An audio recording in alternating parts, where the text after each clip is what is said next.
She had been missing for 6 days. 6 days since the Mafia Boss's little girl vanished from her school gate. 6 days of helicopters over the city, of armed men kicking down doors, of every cop, every criminal, every informant terrified of giving the wrong answer. Because everyone knew there was nothing in this world Marco Venturi wouldn't burn to get his daughter back. By the 7th night, he wasn't sleeping. He wasn't eating. He was just walking, street by street, photo in hand, asking anyone who dared meet his eyes, "Have you seen my daughter?" Most people ran from him, except one boy, a small, quiet kid standing alone at the edge of a dark alley, a backpack slung over one shoulder, watching the Mafia Boss like he'd been waiting for him. Marco almost walked past him until the boy stepped into his path. "Sir," he said, voice steady despite the shaking in his hands. "That girl you're looking for," he pointed to the photo. "She lives in my house." The boss froze. "What did you just say?" The boy swallowed hard. "She showed up 2 nights ago. She was crying." He hesitated, and she kept saying someone was coming for her. Marco's chest tightened. "Where is she now?" The boy looked down. "She hid under my bed last night, but before school this morning." He lifted his chin, eyes trembling. "She asked me not to tell anyone. Not even you." "Why?" Marco demanded. And that's when the boy finally whispered the truth. A truth so shocking the Mafia Boss felt the world tilt beneath him. "Because she says the man looking for her is not her real father." Marco's breath stopped. His daughter said that. Or someone made her believe it. And suddenly, the boss realized someone wasn't hiding the girl from him. Someone had rewritten her memories. Stay with me until the end, because what the boy reveals next will shatter everything the Mafia Boss believes about his own family. Before we begin, don't forget to like this video, hit subscribe, and comment where you're watching from. Now, let's get started. The alley seemed to close in around them. Marco stared at the kid, his mind racing through possibilities that made his stomach turn. Someone had gotten to his daughter. Someone had poisoned her against him. But who? And why? The boy shifted nervously, clutching his backpack tighter. "My name is Danny," he said quietly. "I live 3 blocks from here with my grandmother. She doesn't know about the girl." Marco knelt down, bringing himself to eye level with the child. His voice came out rougher than he intended. "What exactly did she tell you?" Danny's eyes darted around the empty street before settling back on Marco's face. "She said her name was Sophia, but that wasn't always her name. She said someone took her from a place with white walls and nurses when she was little." The Mafia Boss felt ice forming in his veins. White walls and nurses. A hospital. But that was impossible. He'd raised Sophia since she was 3 years old, after her mother died. He remembered every birthday, every scraped knee, every bedtime story. What else? Marco's voice was barely a whisper now. "She talks about dreams," Danny continued, his young voice carrying the weight of secrets too heavy for his age. "Dreams about a woman with dark hair who used to sing to her in another language. She said the woman called her by a different name." Marco's hands trembled as he gripped the boy's shoulders. "What name?" "Isabella," Danny replied. "She said the woman called her Isabella." The world seemed to stop spinning. Marco had heard that name before, whispered in the shadows of his own organization. Isabella Rossetti, a rival family's daughter who had disappeared 8 years ago during a bloody territorial war. The Rossettis had blamed Marco's family for the kidnapping, but Marco had sworn on his mother's grave that they had nothing to do with it. Because they hadn't taken her. Someone else had. Someone who then placed her in Marco's life as Sophia. "Tell me everything she said," Marco demanded, his voice cracking, every single word. Danny took a shaky breath. "She said she remembers being in a car for a long time. A man with gray hair kept telling her to forget her old family, that they didn't want her anymore. He said her new daddy would love her more than anyone ever could." Gray hair. Marco's mind flashed to his former right-hand man, Vincent Torino, the man who had brought Sophia to him all those years ago, claiming she was an orphan from a family massacre. The man who had convinced Marco that raising the child would be an act of mercy. The same man who had access to Marco's schedule, his security details, his daughter's routine. She's scared, Danny continued. Really scared. She said the gray-haired man visits sometimes, and every time he does, she forgets things. Like pieces of her memory just disappear. Marco's blood ran cold. Vincent still visited Sophia regularly, always bringing her gifts, always spending time alone with her. Marco had thought it was kindness, an old man's affection for the child he'd helped save. But now, the pattern became horrifyingly clear. Someone was controlling Sophia's memories. Someone was keeping her confused about her identity while using her as leverage against Marco. And that someone had been in his inner circle for 8 years. Where is she right now? Marco asked, his voice deadly quiet. Danny hesitated. She made me promise not to tell until she figured out what was real and what wasn't. She said if the wrong person found her, she might forget everything forever. The boy reached into his backpack and pulled out a folded piece of paper. She drew this, he said, handing it to Marco. She said it might help someone understand. Marco unfolded the paper with trembling fingers. The drawing was crude, done in a child's hand, but the details were unmistakable. A man with gray hair standing over a small bed, a needle in his hand. A little girl with tears streaming down her face. At the bottom of the page, written in shaky letters, were the words, "He makes me forget." Marco's vision blurred with rage. Vincent hadn't just stolen Isabella Rossetti. He had been systematically erasing her memories, keeping her trapped between two identities, using her as an unknowing pawn in whatever game he was playing. The Mafia Boss stood slowly, the drawing clutched in his fist. He pulled out his phone and scrolled through his contacts until he found Vincent's number. His finger hovered over the call button. "Don't," Danny said suddenly. She said if you contact anyone from your organization, he'll know. She said he has eyes everywhere. Marco lowered the phone. The kid was right.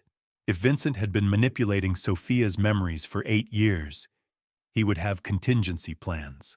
The moment Marco made a move, Sophia could disappear forever, or worse. Her mind could be wiped completely clean.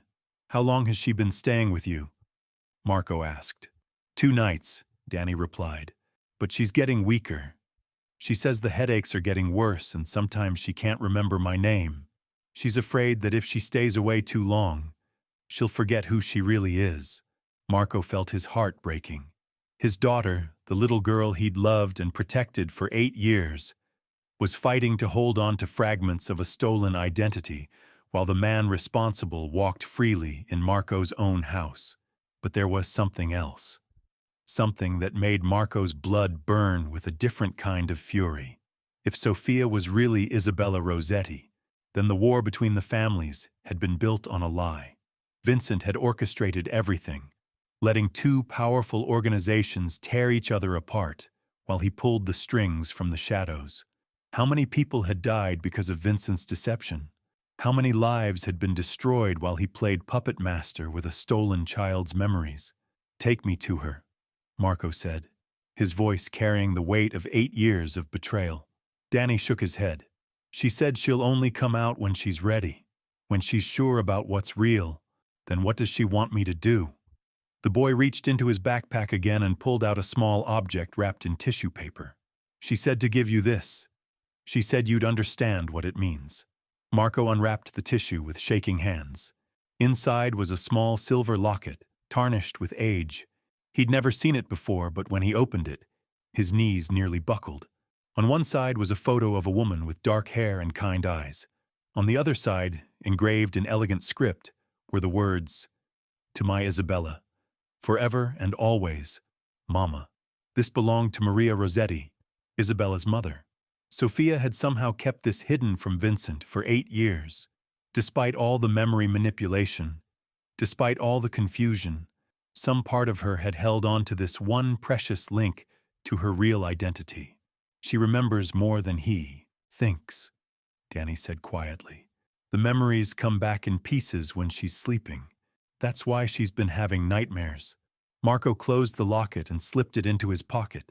His daughter was fighting a war inside her own mind. and she was winning. Slowly, painfully, but winning. But time was running out. Vincent would notice her absence soon, and when he did, he would come looking. And Marco knew that when Vincent found Sophia again, he wouldn't just erase her memories, he would erase her completely. The weight of Vincent's betrayal settled on Marco's shoulders like a lead blanket. 8 years of lies. 8 years of loving a child who had been stolen, manipulated, turned into a weapon he never knew existed. But beneath the rage burning in his chest, something else flickered to life. Hope. Sophia was fighting back. Despite everything Vincent had done to her mind, she was clawing her way back to the truth. "I need to see her," Marco said, his voice hoarse with desperation. Danny shook his head firmly. "She said not yet. She said she needs to remember more first, or else she might get confused again and forget everything." The boy pulled out a crumpled notebook from his backpack, pages yellowed and torn at the edges. "She's been writing things down, every memory that comes back. She said writing them down makes them harder for the gray-haired man to steal." Marco's hands shook as he took the notebook. The handwriting was shaky, desperate, like someone racing against time.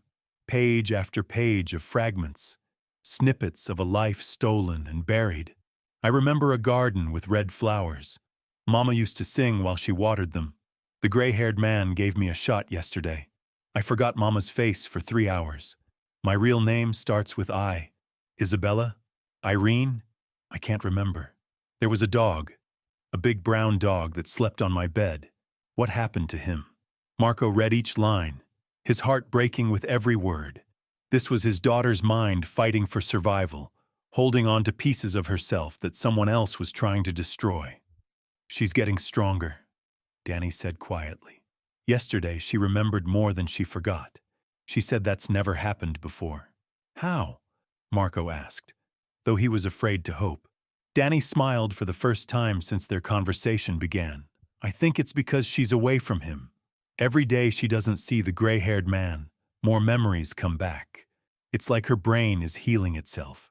But Marco knew Vincent wouldn't stay away forever. The man was too careful, too controlling. He would notice Sophia's absence soon, and when he did, he would tear the city apart looking for her, just like Marco had been doing. The irony wasn't lost on him. Vincent had probably been watching Marco's desperate search with amusement, knowing exactly where Sophia was the entire time.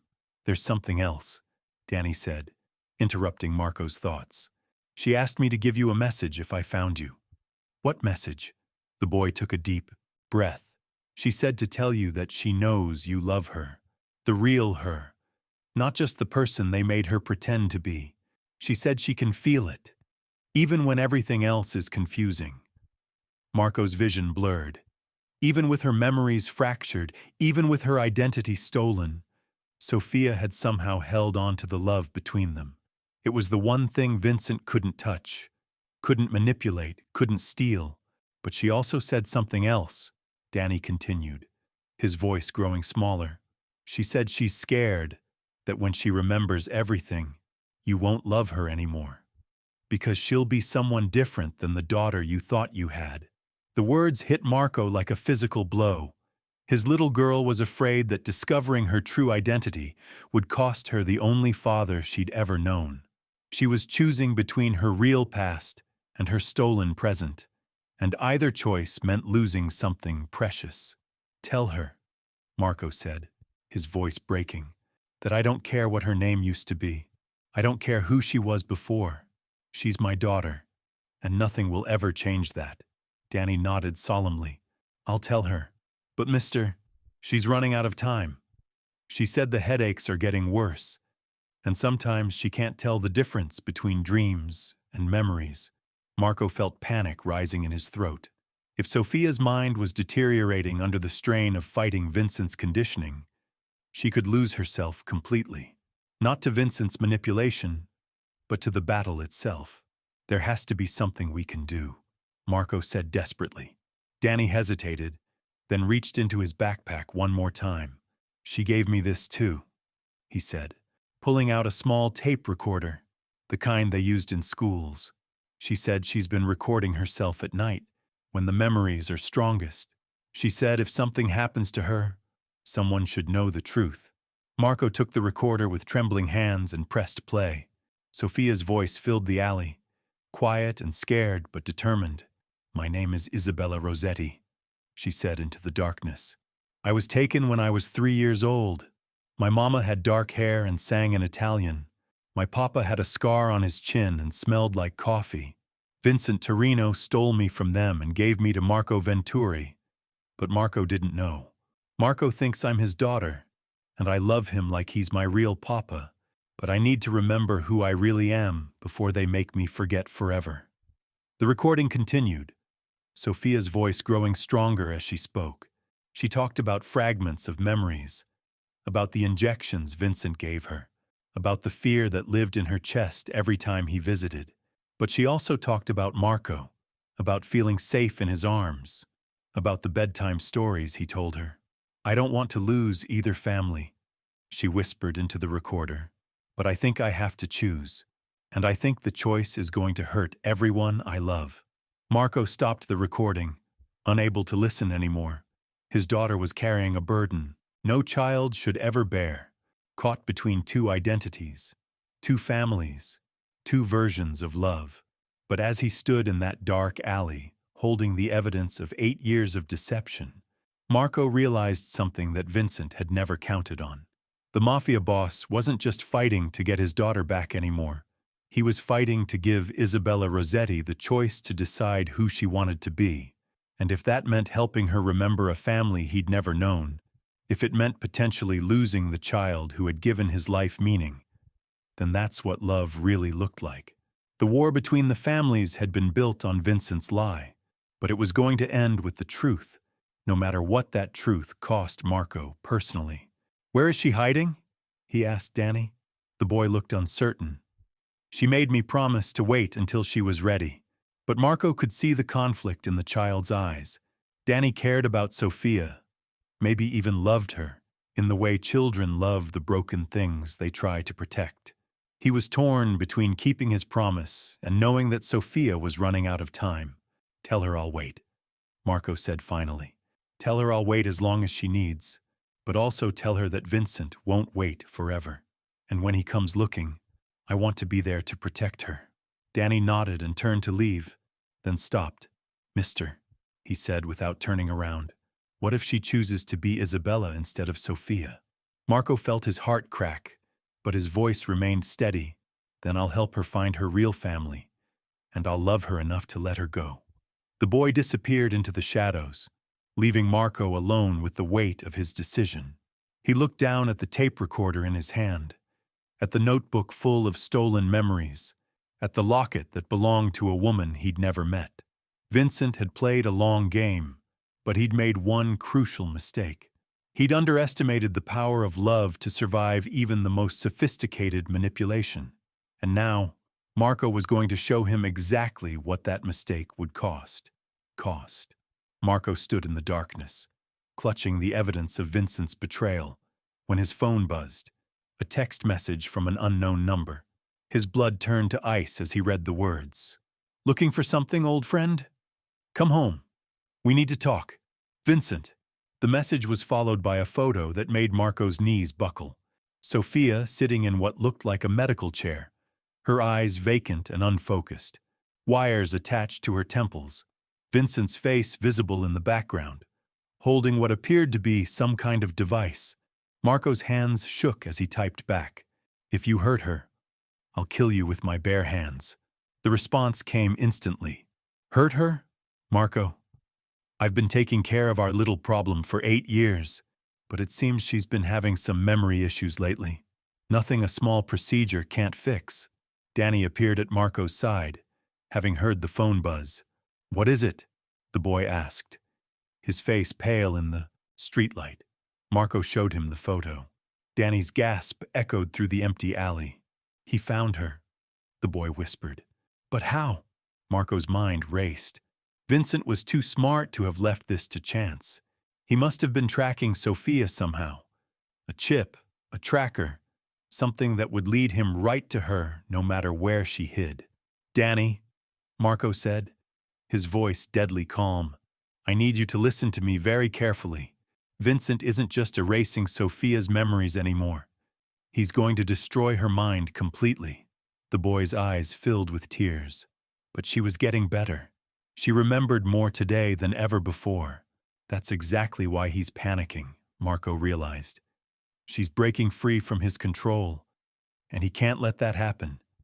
If she remembers everything, she can expose him. Another text arrived. You have 1 hour to come alone, or the girl forgets everything forever, including you. Marco stared at the message, his heart pounding. This was Vincent's endgame.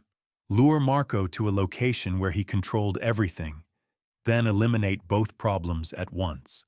Sophia would lose her memories permanently, and Marco would disappear. But there was something Vincent didn't know, something that could change everything. Marco pulled out the locket Sophia had kept hidden for 8 years. Inside, beneath Maria Rossetti's photo, was something he'd missed before. A tiny piece of paper, folded so small it was almost invisible. With trembling fingers, he unfolded it. Written in a child's handwriting were numbers, an address. Danny, Marco said, his voice tight with urgency. This address? Do you recognize it? The boy squinted at the paper.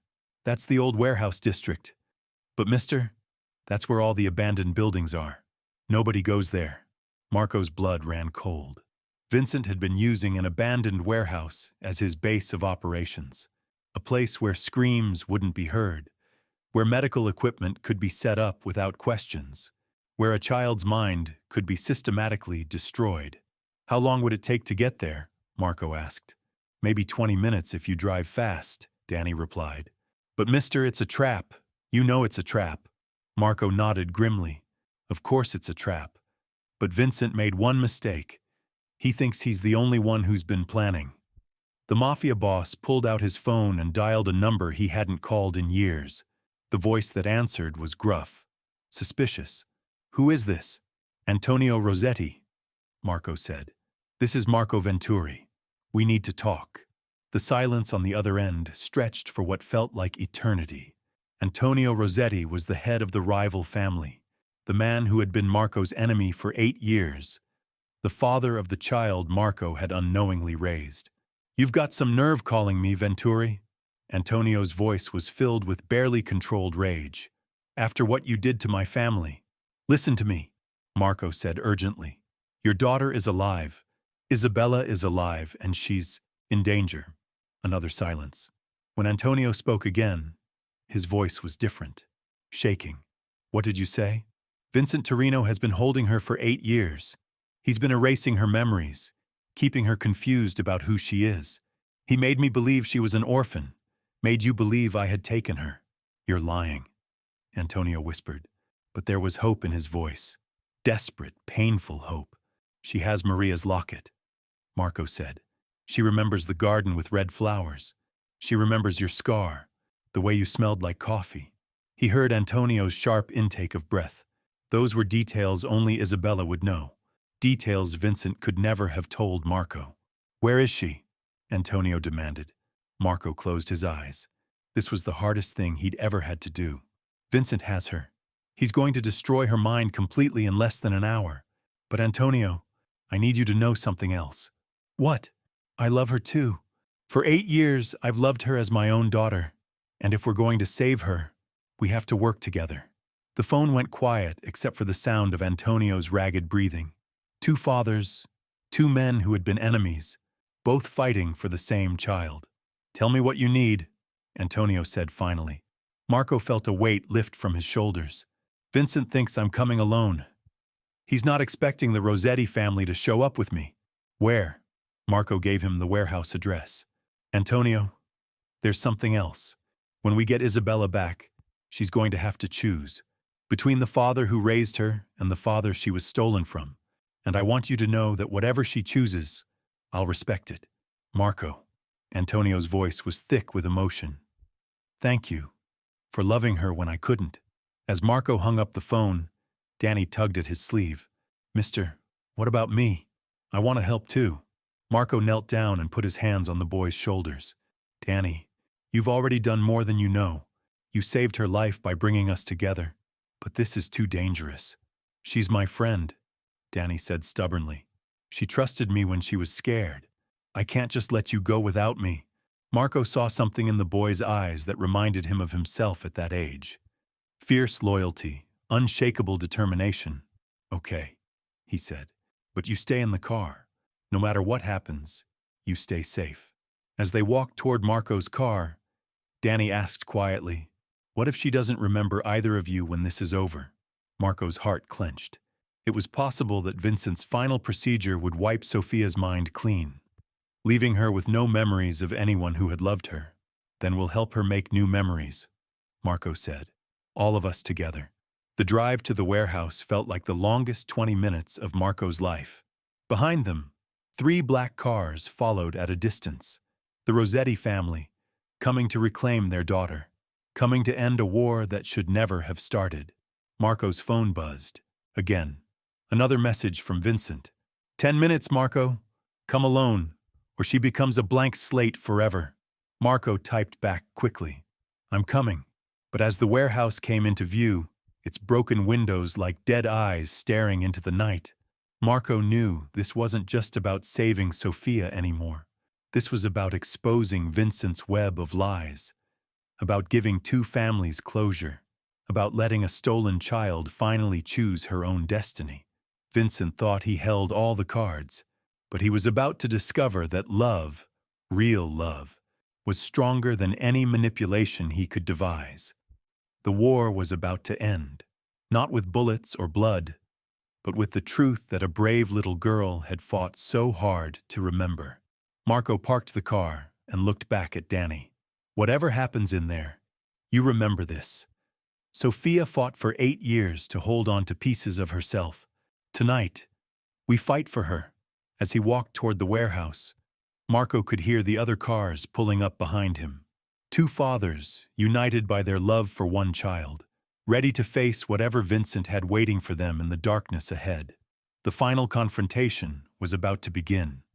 Confrontation was about to begin. The warehouse loomed ahead like a tomb, its broken windows reflecting the city lights in jagged fragments. Marco's footsteps echoed on the cracked pavement as he approached the entrance, each step bringing him closer to a confrontation 8 years in the making. Behind him, he could hear car doors closing softly. Antonio Rossetti and his men, positioning themselves around the building's perimeter. 2 enemy families, working together for the first time in their bloody history. Marco's phone vibrated. A final message from Vincent. Doors open, 2nd floor. Come up slowly and keep your hands where I can see them. The warehouse entrance gaped like a mouth, darkness swallowing the threshold. Marco stepped inside, his eyes adjusting to the dim light filtering through the broken ceiling. The smell hit him immediately. Antiseptic, medical equipment, fear. His heart pounded as he climbed the rusted stairs, each creak announcing his presence. On the 2nd floor, fluorescent lights hummed overhead, casting sickly shadows across what had once been an office space. And there, in the center of the room, was Sophia. She sat in a medical chair that looked like something from a nightmare. Wires snaked from her temples to a machine that blinked with cold, electronic precision. Her eyes were half closed, unfocused, like she was floating in some drugged twilight. Vincent stood behind the chair, his gray hair perfectly styled, his smile as warm as winter. Marco, my old friend, you're just in time for the grand finale. Let her go, Marco said, his voice steady despite the rage burning in his chest. Your fight is with me. Vincent chuckled, his hand resting on Sophia's shoulder with mock tenderness. Fight. Oh, Marco, there's no fight here. This is simply housekeeping, tying up loose ends that should have been handled years ago. Sophia's head turned slightly at the sound of Marco's voice. Her lips moved, forming words too quiet to hear. What did you give her? Marco demanded, taking a step forward. Nothing permanent, Vincent replied, adjusting a dial on the machine. Just something to keep her calm while we finish our work. You see, the little princess has been having some very inconvenient memories lately. The machine beeped, and Sophia's body tensed. A small cry escaped her lips. "Stop it," Marco growled, his hands clenching into fists. "I'm afraid I can't do that," Vincent said, his voice taking on a lecturing tone. "You see, Marco, this child has become a liability. She remembers things that could destroy everything we've built. Names, faces, conversations that happened when she was supposedly too young to understand." Vincent walked around the chair, his fingers trailing along the equipment, like a pianist preparing for a concert. "Did you know she remembers the night I took her? Every detail. The way her mother screamed. The way her father begged. She even remembers what I told them before I pulled the trigger." Marco's vision blurred with rage. "You killed them." "Of course I killed them," Vincent said matter-of-factly. "The Rossettis needed to disappear, and you needed a daughter to soften your image. 2 problems, 1 solution." The pieces fell into place with sickening clarity. Vincent hadn't just stolen a child. He had orchestrated a massacre, then placed the survivor in Marco's home like a living trophy. "But children grow up," Vincent continued, his hand hovering over another control, "and sometimes they remember things they shouldn't. So tonight, we're going to give little Sophia a fresh start, a completely clean slate." "You mean you're going to destroy her mind?" Marco said. Vincent shrugged. "Potato, potato. The point is, after tonight, she won't remember being Isabella Rossetti. She won't remember being Sofia Venturi either. She'll be whoever I tell her to be." Sophia's eyes suddenly snapped open, focused and alert. She looked directly at Marco, her voice cutting through the warehouse air like a blade. "Papa," she whispered, and the word carried 8 years of love and trust. "I remembered everything." Vincent spun toward her, his face twisting with alarm. "Impossible. The sedative should have kept you under for hours." Sophia's smile was weak but triumphant. "I stopped taking your medicine 3 weeks ago. I've been pretending to forget so you wouldn't suspect." Vincent's face went pale as the sound of footsteps echoed through the warehouse. Antonio Rossetti appeared in the doorway, flanked by his men, their weapons drawn. The 2 families that had been at war for 8 years now stood united in that moment. "Hello, Vincent," Antonio said, his voice carrying the weight of a father's 8-year nightmare. "I believe you have something that belongs to me." Vincent's hand moved toward a switch on the machine, but Marco was faster. He lunged forward, tackling the gray-haired man to the ground as gunshots rang out. In the chaos that followed, Sophia pulled the wires from her temples, her mind finally free from the machine that had held her prisoner. When the smoke cleared, Vincent lay motionless on the warehouse floor. Sophia stood between 2 fathers, her memories intact, her choice finally her own. She looked at Marco, then at Antonio, tears streaming down her face. "I remember everything now," she whispered. "I remember both families, both fathers who loved me." And in that moment, as sirens wailed in the distance and justice finally arrived, Isabella Sofia Venturi Rossetti made a choice that would heal 2 broken families and end a war built on one man's lies. Sometimes the truth doesn't set you free. Sometimes it gives you the power to choose who you want to be.